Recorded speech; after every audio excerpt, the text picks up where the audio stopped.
Jimmy from Stroke of Luck Radio. I'm here with the one and only Dustrial Dre. This is true. How you doing, man? I'm doing great, Jimmy. It's a very nice day. It is. It's a lovely day. I'm hungry, but feel great, actually. How are you feeling about the show coming up this Friday? I'm very excited. I think I'm going to switch it up a little bit and play some tracks that people haven't heard as often in my sets, and definitely like bringing in some stray songs that I've just been keeping in the vault.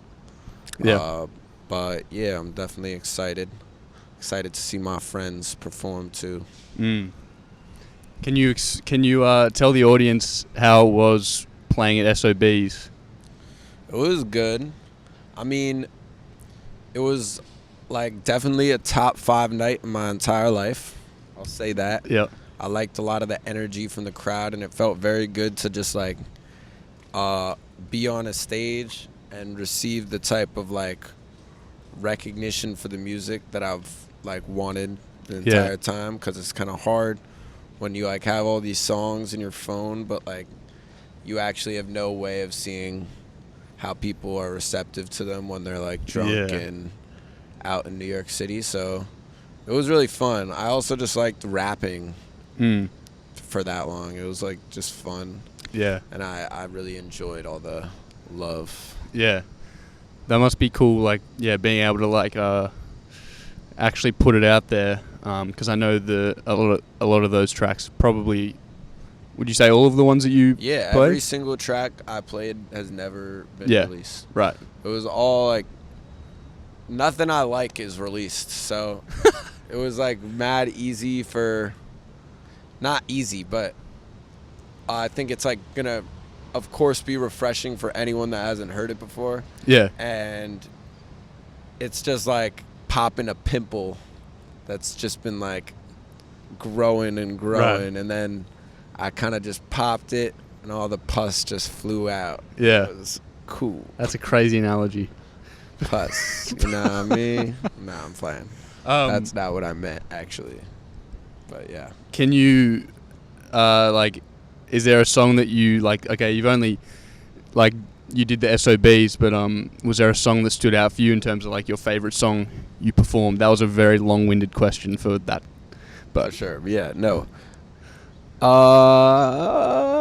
Yeah. All right. I'll say this. Like, if I had $1, the song that's like, rich. Oh, yeah. I could be. Yeah. That one was super fun to perform. And since I made it, I've been, like, curious on how that would be, like, performing it. Because it was very, like, reminiscent of, like, that, like, early 2000s era where Dipset's doing that all the time. And Alchemist has Hold You Down, and it's just like where people use the sample in the song. Yeah, like, I really mean it. Yeah, exactly. It's like using the sample in the song like that, and I wanted to see how that went over, because to me, when I made it, it felt like this is the one. I also really like performing that first song I performed. I'd never performed that song before. And that one was just super fun to perform because, like, I like the flows in it a lot. Yeah. And it flows into, like, each section really well, like, through the hook and the verses. And that one was, like, super fun. And it was a lot of energy because it was, like, the first song I played. And, like, it was just, like, so much, like, positive energy in the room during that one. So, yeah, that one was cool. Obviously, Arlo Walker was there as well. He was, like, sort of behind doing the... Yeah, they should have got my man up on the stage. Yeah. Because a lot of the other acts had their DJs on the stage, and then they were just like, nah, you can't go on the stage. I was like, all right. Yeah. He didn't have a turntable. Right. How is it been working with Arlo? Because I know... Well, can you say how much of the album's produced by Arlo Walker? It's all produced by Arlo Walker. So yeah, it's a joint venture between me and him. It's completely a joint venture. The sound wouldn't exist without him. He's my best friend. I give a lot of props to that kid. And it was like at a certain point, like once we were halfway through the album, we were like so close as people. Like it just started, it was very natural. Like we were just hanging out anyway. Yeah. And then we would like latch onto something special, and like once we got that little spark, we kind of ran with it, and then we'd have a song. And it was kind of sporadic in that way, just because we would just be like hanging out most of the time when songs are getting made. It wasn't like, yo, let's work. It was like we'd just be hanging out. He'd have a beat, I'd be like, yo, this is gonna be fire with this beat. Or it's like, send that to me, I'm just gonna take it home, and then the next time I see him, we'll record it. And he's also super honest with me, which makes it like really easy, because not easy, it actually frustrates me a lot of the time, but it's good because he'll tell me when something isn't working for him, and I'll tell him when something isn't working for me, and it's very transparent, and we both just want the best product for whatever it is. Right. Neither of us are like invested in our way as much as we are in the overall outcome of each song. So it's like we just both want what's best for the thing, but we're not putting our own personal opinion over that. Exactly. Which I think's if you're doing like a collaboration with a producer, I think that's like a very important thing. You see like a lot of the big names like Freddie Gibbs and Madlib, and even like Boldy and Alchemist, and for sure, you know, like Premiere and Guru, like they're sort of like beyond the music. There's a connection there, like a friendship, for sure, which must help with the process. It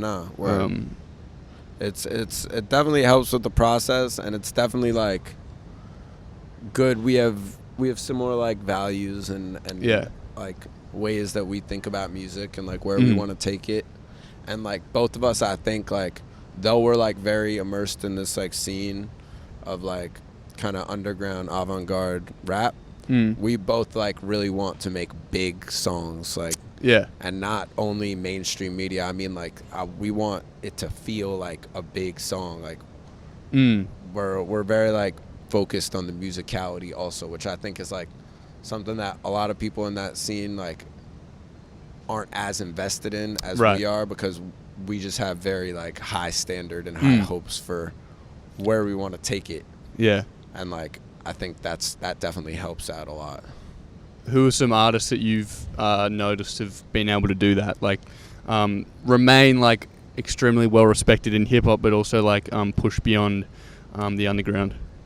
Alright, I'll like name a few obvious ones first, and then like there's definitely like, and the first couple I'll name are gonna be just like one man shows, but like Kanye West, obviously, he's a great example, despite all the anti-Semitism and hatred, blah blah blah. Who the fuck? I don't care.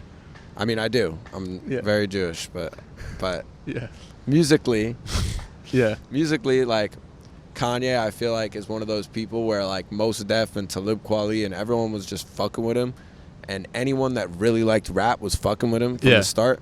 And then he was just making songs that were so good and felt so big, and the songs were really moments. Like something I really respect about College Dropout that I wanted to like take into Dustrial Denim was like having each song be its own moment, as opposed to the project being one like cohesive sound. Where I love projects like that, like don't get me wrong, but like he has an All Falls Down, and then he's got a Get 'Em High, and then he's got like each song has its own like nuances that makes it its own moment, and that's why I feel like I got like a storytelling joint, then I got like the rich joint, and I got each one is we're trying to make our own moment. That's kind of separate from the question though. Another person I feel like I liked it. A good other example of like duos who have like transcended that. And like this isn't even completely like true, but like I would say like Drake and 40 is a good example in the sense where like Drake is still rapping his ass off. And he's still working with 40 on a like man-to-man basis all the time. Like they're like best friends. But and even like you'll find like Drake songs with Fonte and Ninth Wonder and like old, you'll find like he was still like respected as a rapper, but he's clearly transcended that. And then there are just people like Tyler and Mac Miller who are like can make super rap albums that are like will get listened to by Mac Homie fans, and at the same time they make songs that are on the radio all the time. Yeah. And like that's kind of like the realm I kind of want to like be in. Not that I want to be mainstream, but I want to make like songs that like feel really like big for people. Like I don't want them to feel like, I don't want it to feel unfamiliar. Yeah. From what I've heard of the album, I feel like that's what I've sort of felt is like each song is like its own moment. Word. Which is a cool thing. Facts. What would you say has changed in your perspective since making Mind the Gap? All right. It's like weird because I made Mind the Gap. All the songs for Mind the Gap were originally intended for Dustrial Denim. Like my idea for Dustrial Denim has existed like far before a song for it got made. So I made those songs and I liked them, and I think that was definitely like a transitional period for me where I was starting to get like a lot better.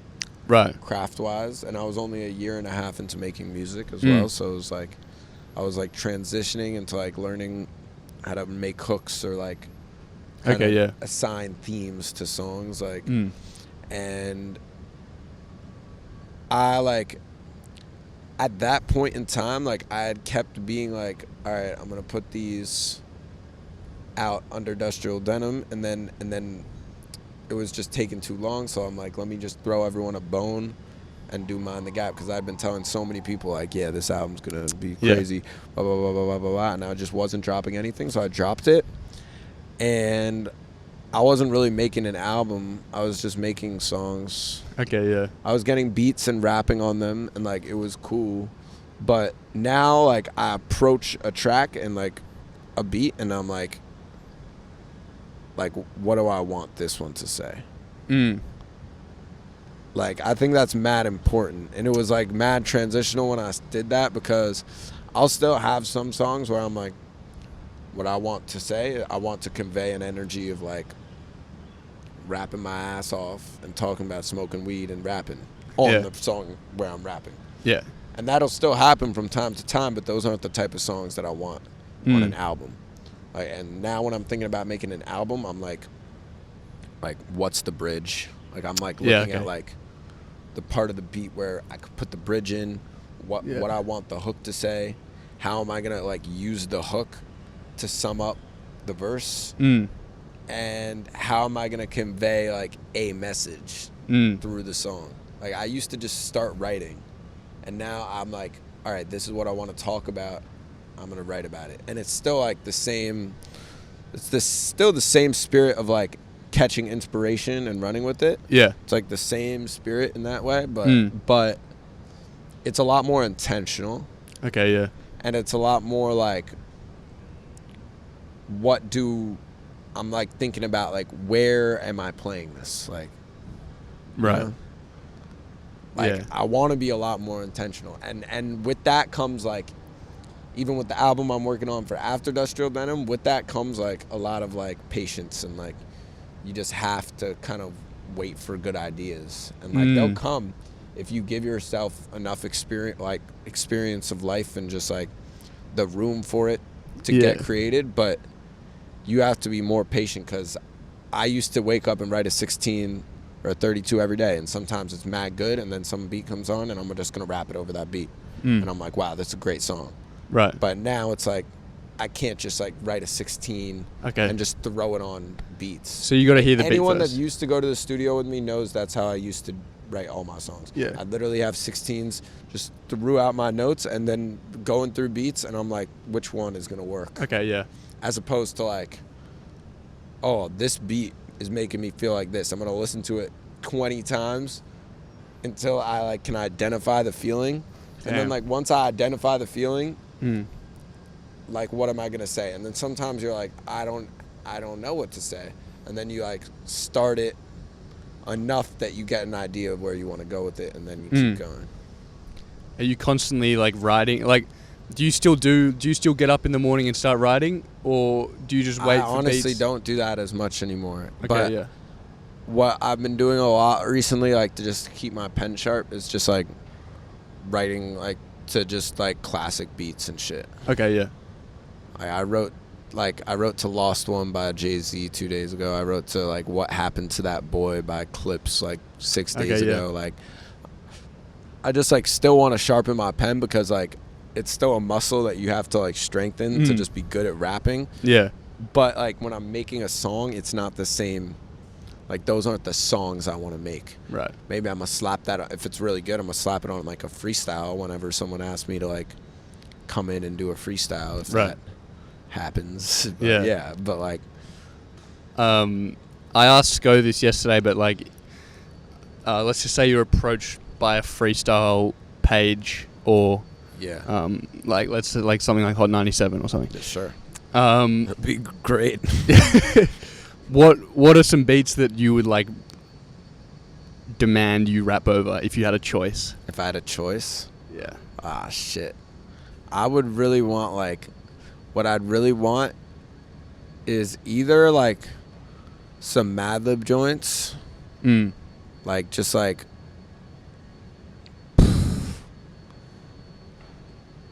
right now.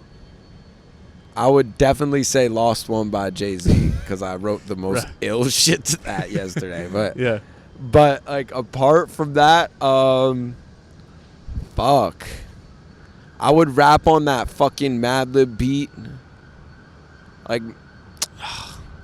it's mad hard actually to determine. Yeah. But some Madlib shit, J Dilla, anything yay, like low key.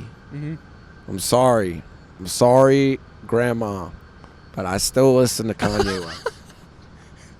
I had a big argument about this with someone yesterday. A lot of Holocaust survivor family members. I'm just speaking to the camera right now.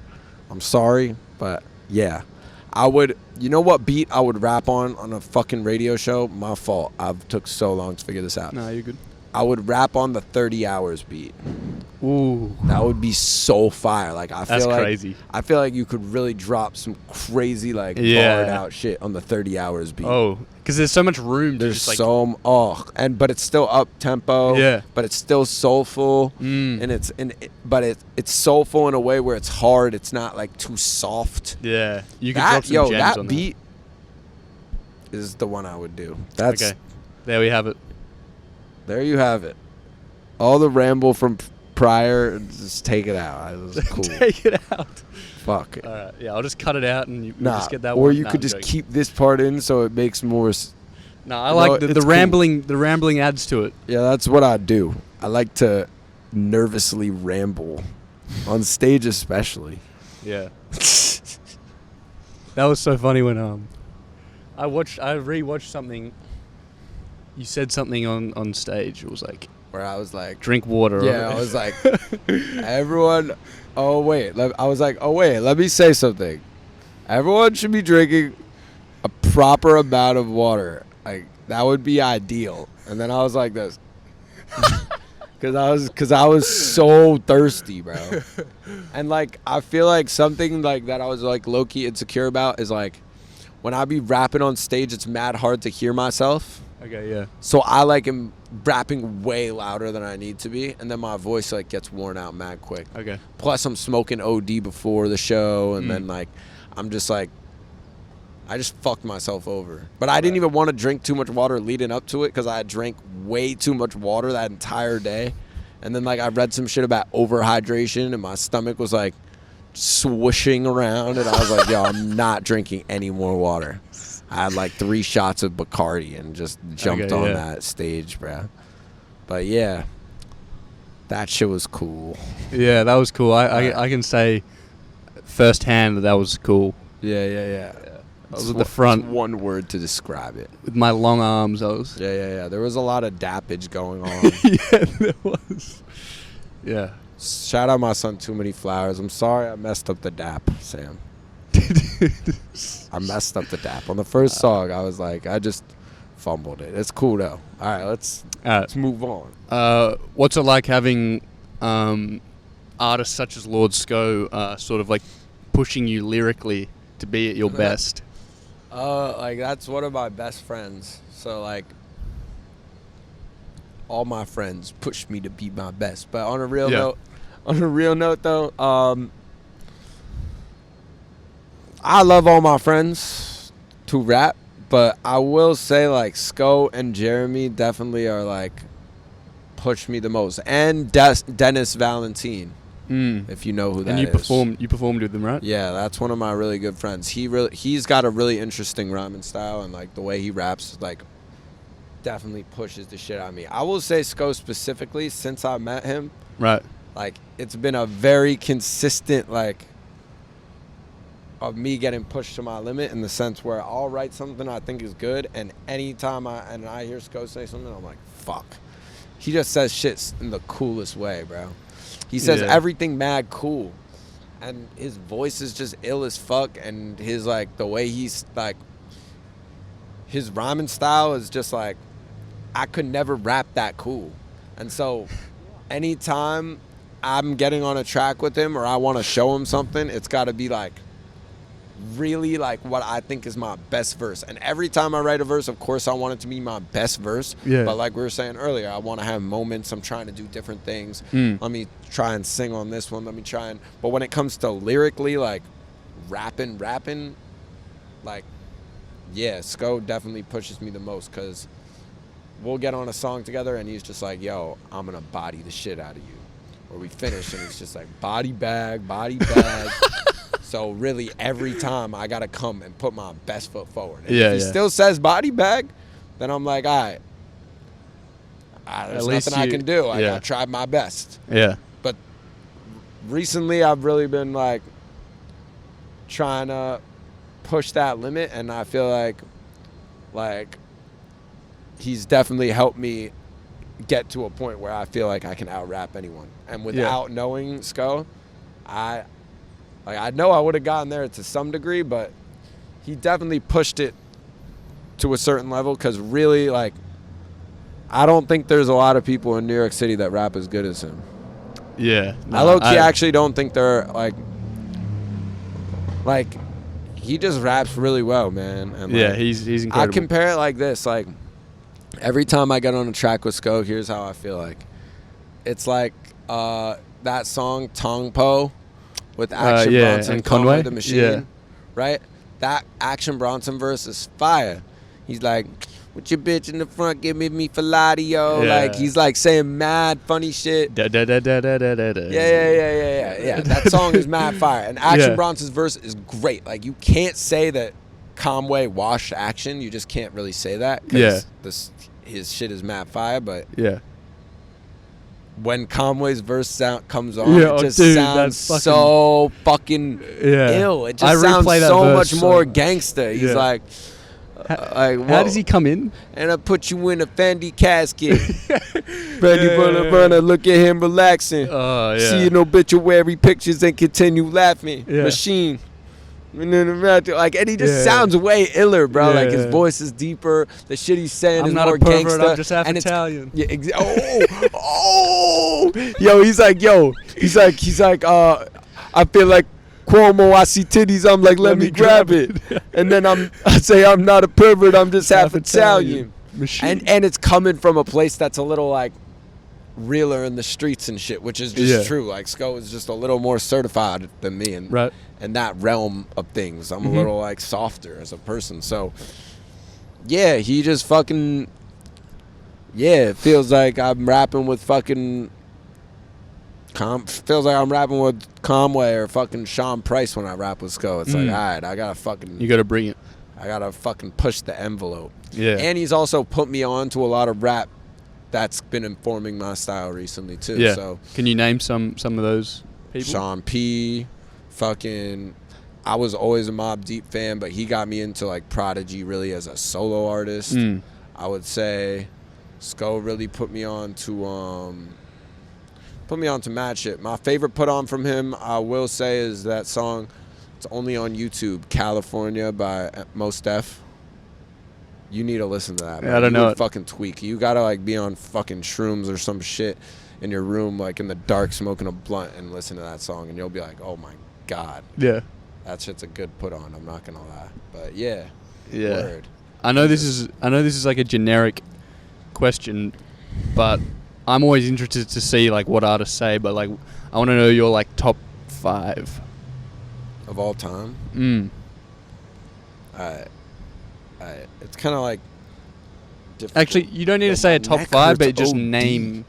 My fault. I just went to physical therapy, and I'm very sore in my neck. I'm not gonna lie, it's actually super uncomfortable. And I have it before the show on Friday too, so I'll probably be mad uncomfortable then. Right. All right, top 5. I was fucking trailing off. Okay. Jay-Z, number 1. It's always gonna be Jay-Z, man. Fuck. Jay-Z, Nas, Black Thought. Fuck.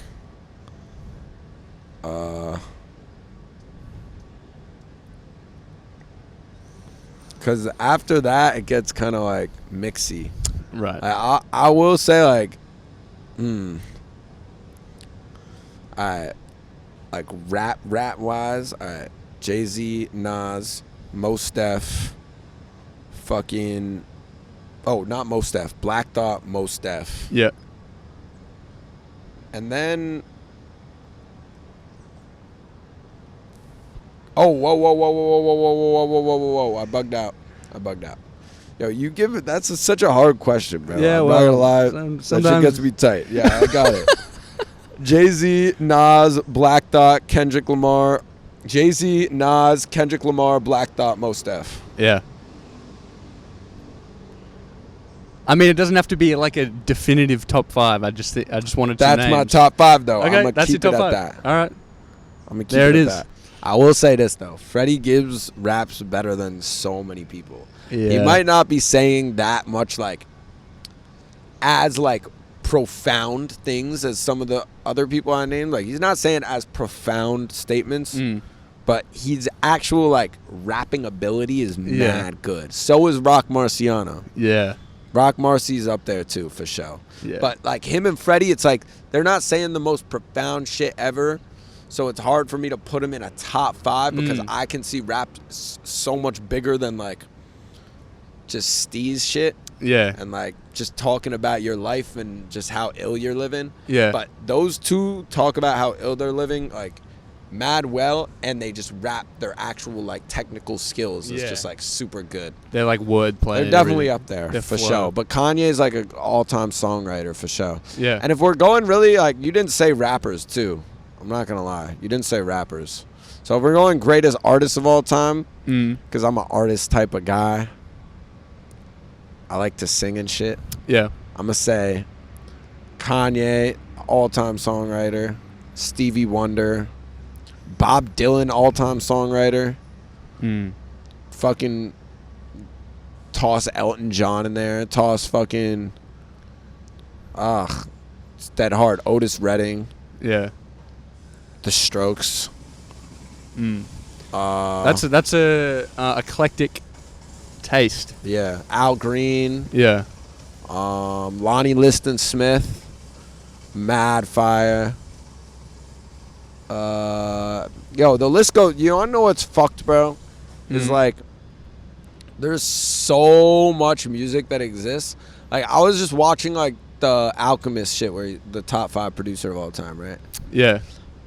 And I was like, yo, there's like so much music that exists. Like it's so hard to say top 5 because it's so relative. Everyone's bringing something different to the table.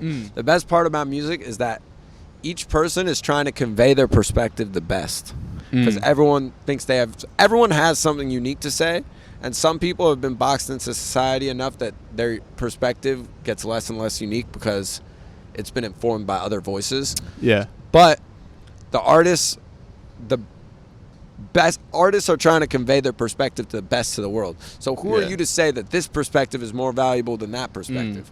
How am I supposed to compare Jay-Z and Stevie Wonder ever on any day? Like it's ridiculous. Like Valerie by Amy Winehouse is one of the best songs of all time. But is it? Because then you put Valerie against fucking Shook Ones Part 2, and like how are you supposed to compare that? That's true. This is true. This is You make I a don't good even point. be listening to just hip hop at this point. Yeah. And there was a point where I just wasn't listening to any of that shit because I wanted to be such a good rapper and I wanted to be genuine and authentically down, like an authentic foundation, but like hip hop wise. But there's so much music that exists. Yeah. And everyone's just trying to say how they see the world. So who are you to say this person does it the best? But Jay-Z does it the best. Yo, that motherfucker raps really well. I love the way he raps. And I feel like he's gotten so big that people want to, like, give him a little less credit. Right. Because he's so big, but he's still like, bro, you still listen to Reasonable Doubt. And it's like the flows, between the flows and, like, the actual commentary on, like, life. It's like, fuck. Like, no one's really doing that. I'm not gonna lie. I have to say, like, Kendrick does that shit really well, too. 444 is like one of my favorite Jay-Z albums. Word. Yeah, me too. It's up there for sure. Yeah. Some of those tracks are just like...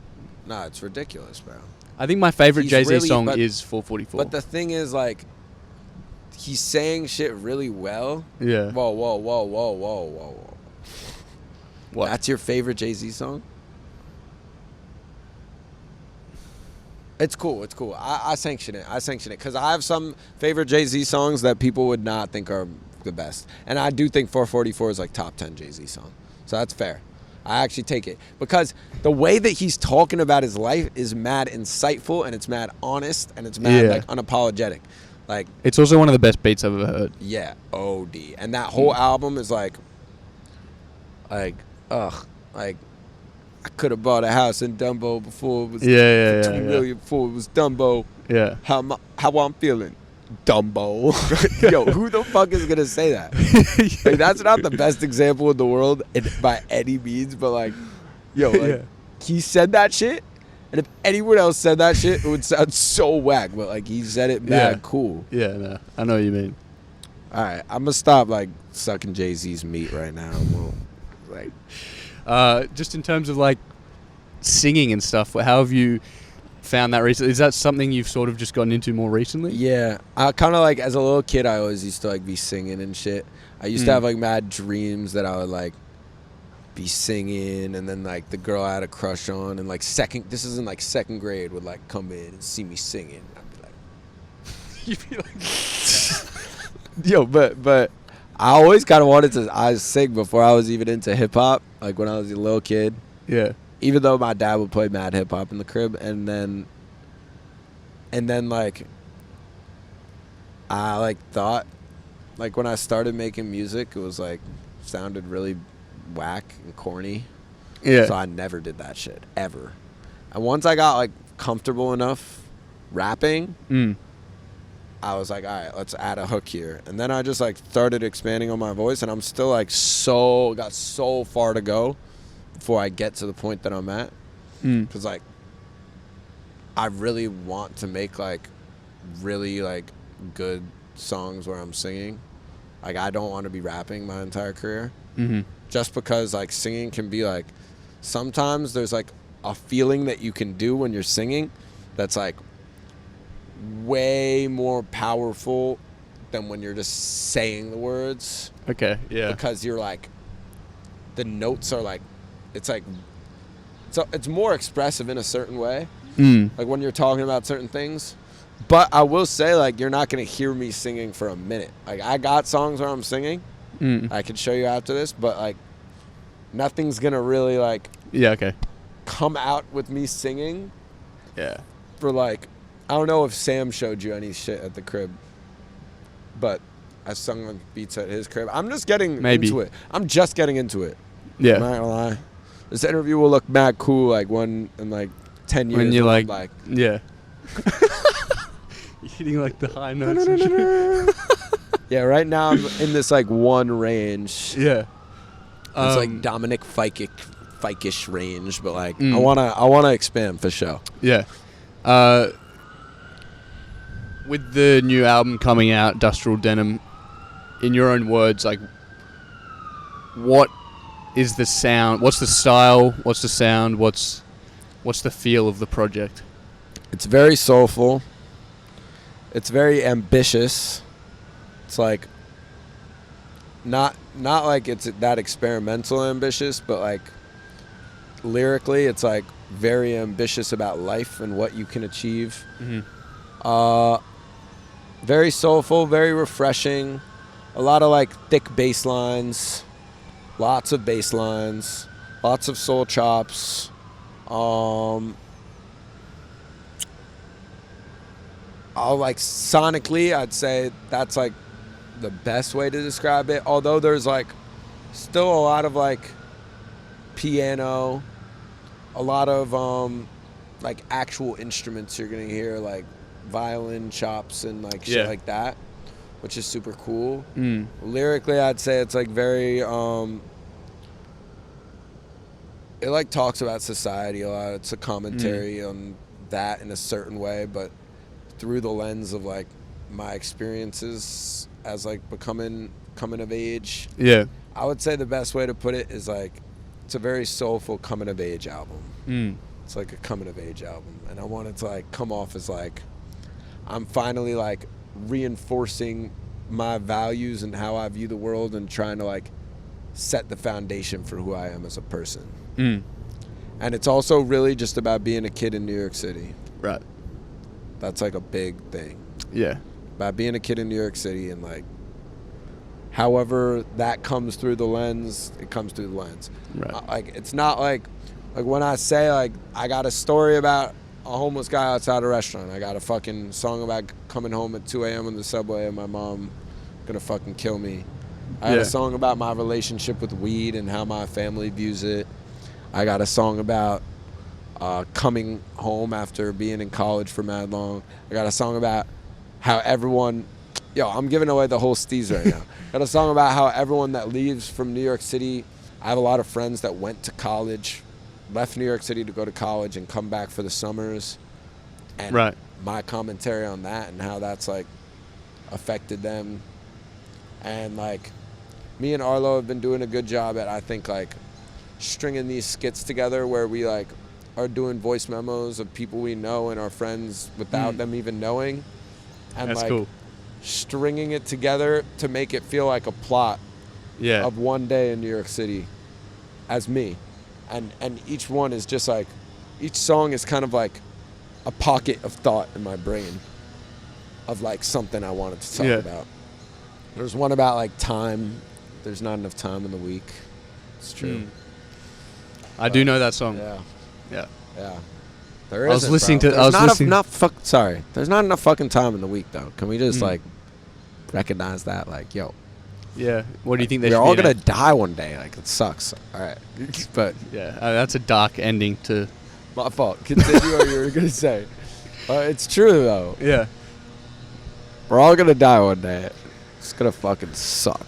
But I don't know if it will yet. Well, we'll see. Yeah. But we won't see. Well, maybe we will. Right. We won't get into that. Keep going before I cry. All right. Can you briefly explain the rollout that you're expecting? To put out? The best part. Okay, so I've been drawing on these records before the album even got made, and just saying Dustrial Denim with cool designs of the cityscape, like very like focused on the fact that it's of New York City, and just these cool designs I've been doing. I've done like 1,500 of them now, probably more. I change the number every time I talk about it because I haven't counted in a really long time. Yeah, but we got these records. I'm gonna put the QR code in the center of each record and as a sticker, and we're gonna print, or gonna pick one of the prototypes to print. We're gonna put like 10,000 of those over the city. They're all gonna be blank, and we're just gonna post them up with super glue and double-sided tape. We're gonna pay bodegas to put them in their windows. We're gonna pay stores to put them in their windows. Yeah, I'm gonna just drop a combo bag on physical promotion. Like, I'm gonna be doing mad. You'll catch me on the rap pages and you'll catch me like on Instagram OD and shit, but like I'm gonna really be hustling the physical rollout because I think New York is like, I want it to be a moment for New York City. Yeah, I'm gonna put them all over across the city, and then the 1,500 that I hand drawn are gonna get framed and sold for $50 each. light work. We're gonna roll it out like that. Yeah. Still a long way to go before we get to that point, because I gotta fucking print this shit out. But What do you mean by print? Like, just is it like post, like sort of? like print out 10,000 blank vinyls. Like, they're not gonna have fucking music on it. It's just gonna be blanks. So it is vinyl still. It's not just like paper. Nah. Paper print. Nah. Yeah, that's cool. My fault. I should have specified. It's gonna be all vinyl. Yeah. No, fuck paper. Save the trees, bro. It's an important thing. It's gonna be all vinyl, and then we're gonna sell. Once we reach a certain level of success, you'll get the real vinyl you can spin at your crib. But before that, we're just gonna I'm trying to just like have a moment for New York City. A lot of the rollout's gonna be like doing these shows and shit. Like, Yeah. thankfully I'm blessed to have the connections and the like, at least reputation to like do shows without the album out. Yeah. And just like get that buzz by itself, and then we're gonna just fucking drop the shit out of that shit. That sounded It's like gonna a be- fucking potty joke, but It's gonna be a great time when that happens, and I assume you're I'm enjoying very this excited moment now as well. Just yeah, that's the thing. Like, pre. yo, I'm gonna say it like this. Like, there are a couple things.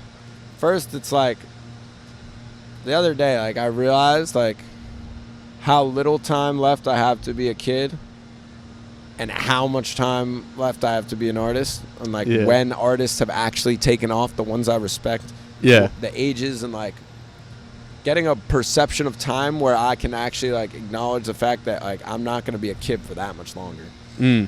So right now I'm kind of like moving very naturally and like seeing where things take us, and I still hang out with my friends every day, and I'm still like very focused on like being present and acknowledging that when I drop this shit, my entire life is gonna like turn on its head. Yeah. Do a 360, and the way people approach me will be different, and the way I interact with people will be different, and the things that I'll actually have to do on a day-to-day is gonna be different. And yeah, like I'm super excited, like more excited than I've ever been for anything in my entire life. Even my like bar mitzvah, especially my bar mitzvah.